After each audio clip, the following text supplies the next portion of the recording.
ஆட்சி நடத்துறதுக்கு இதெல்லாம் தேவையா?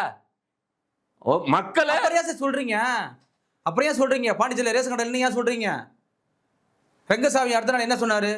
நீங்க தமிழ்நாடு போய் பாருங்க, பாண்டிச்சேரி நாங்க பாத்துன்னு சொன்னாரு. ரங்கசாமி வரைக்கும் எகைன்ஸா வேலை பார்க்குறாங்க. நாங்க இந்த திருப்பு வந்து 234 தொகுதி இல்ல, 264 தொகுதியிலையும் நாங்க தான் நிக்க போறோம். பாண்டிச்சேரி சேர்த்து சீரியஸா? செங்கோட்டையன் சொல்ற மாதிரி, செங்கோட்டையன் சொல்ற மாதிரி இன்னைக்கு செங்கோட்டையன் என்ன சொன்னாரு? 234 தொகுதி நாங்க தான் ஜெயிப்போம் அப்படின்னு இருக்காரு.